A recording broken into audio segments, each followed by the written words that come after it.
Assalamualaikum warahmatullahi wabarakatuh. Perkenalkan, nama saya Nuraisa, Stambuk A421211020, kelas E, PJKR Angkatan 21. Langsung saja saya akan membacakan materi tentang makna, tujuan, fungsi, dan istilah pendidikan jasmani. A. Makna pendidikan jasmani. Pendidikan jasmani merupakan bagian yang tidak terpisahkan dari pendidikan. Pada umumnya, ia mempengaruhi potensi peserta didik dalam hal kognitif, efektif, dan psikomotor melalui aktivitas jasmani. Anak-anak memperoleh berbagai macam pengalaman yang berharga untuk kehidupan seperti kecerdasan, emosi, perhatian, kerjasama, keterampilan, dan lain-lain. Aktivitas jasmani untuk pendidikan jasmani ini dapat melalui olahraga atau non-olahraga. Pengertian pendidikan jasmani telah banyak diterangkan oleh para ahli pendidikan jasmani. Di antaranya William yang menyatakan bahwa pendidikan jasmani adalah semua aktivitas manusia yang dipilih jenisnya dan dilaksanakan sesuai dengan tujuan yang ingin dicapai. Singer memberi batasan mengenai pendidikan jasmani sebagai pendidikan. Melalui jasmani terbentuk suatu program aktivitas jasmani yang medianya gerak tubuh dironceng untuk menghasilkan beragam pengalaman dan tujuan antara lain belajar sosial, intelektual, keindahan, dan kesehatan. B. Tujuan pendidikan jasmani.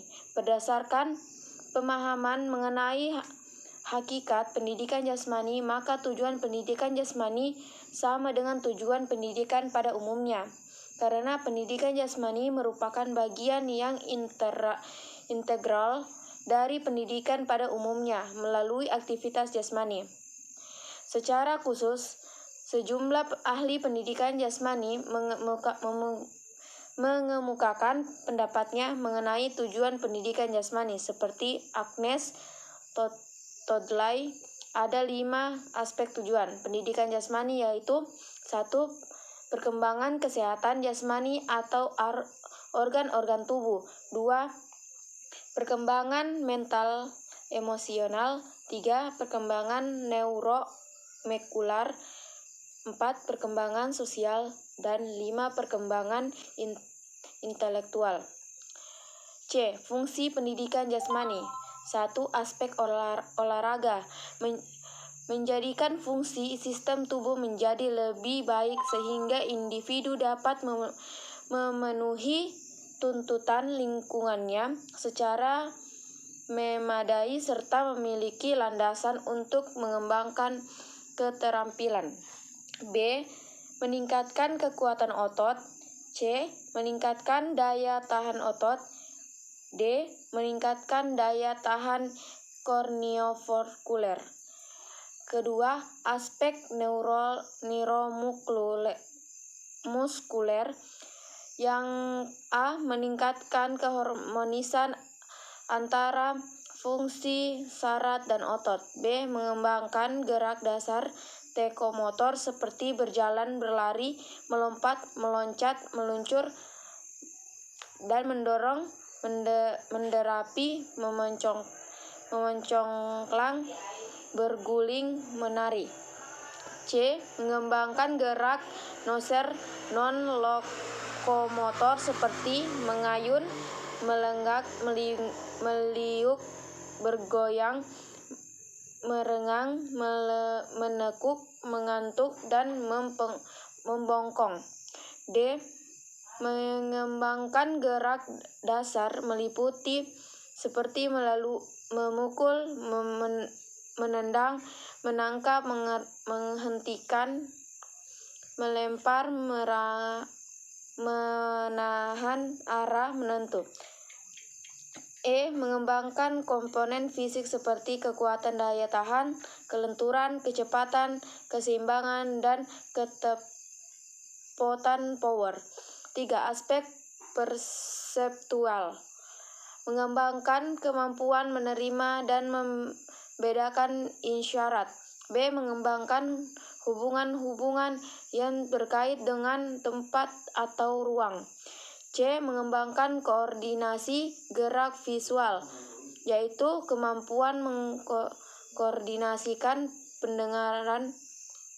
pandangan dengan keterampilan gerak, yaitu melibatkan tangan tubuh. D. Mengembangkan keseimbangan tubuh. E. Mengembangkan dominasi. 4. Aspek kognitif. A. Mengembangkan kemampuan menemukan sesuatu. B. Meningkatkan pengetahuan tentang peraturan permainan. C. Mengembangkan kemampuan pengguna taktik dan strategi dalam aktivitas yang terorganisasi. D. Meningkatkan pemahaman bagian fungsi tubuh dan hubungan dengan aktivitas jasmani.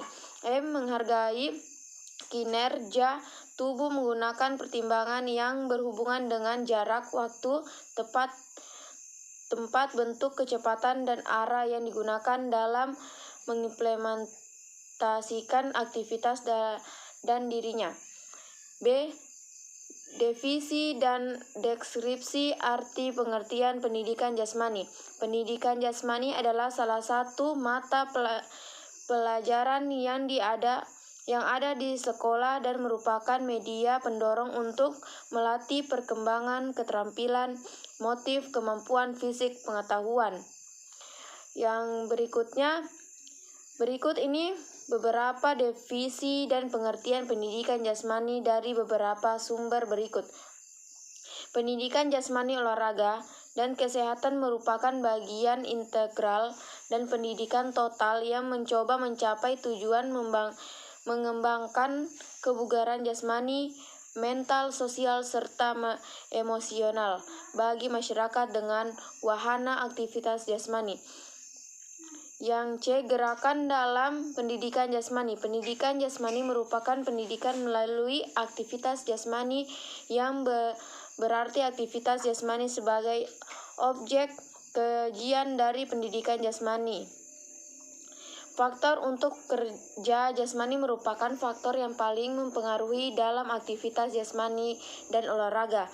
Faktor ini terdiri dari pertama, yaitu faktor yang mendasari semua gerakan atau faktor tujuan kerja jasmani seperti kekuatan, kecepatan, daya letak, keseimbangan, kelenturan, daya tahan, kecepatan, kelincahan, koordinasi, dan kekebalan. Kedua adalah faktor aktivitas universal atau kemampuan gerak dasar yang terdiri dari gerak lokomotor, non-lokomotor, dan manipulasi.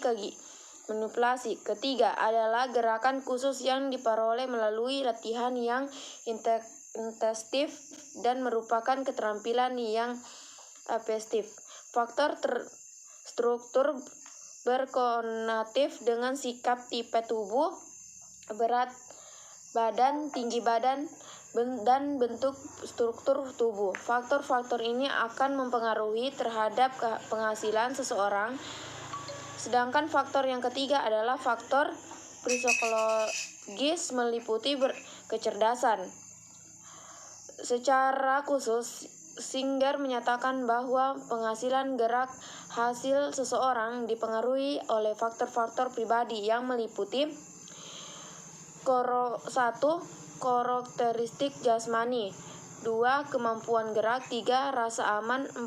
Kemampuan konseptual, 5. Kecerdasan dan emosi.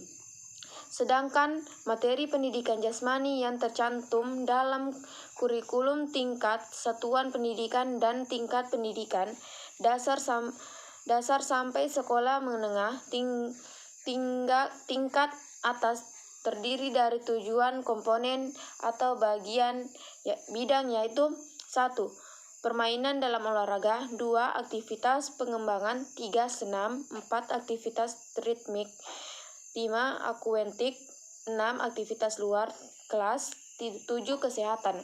Sekian, terima kasih. Wassalamualaikum warahmatullahi wabarakatuh.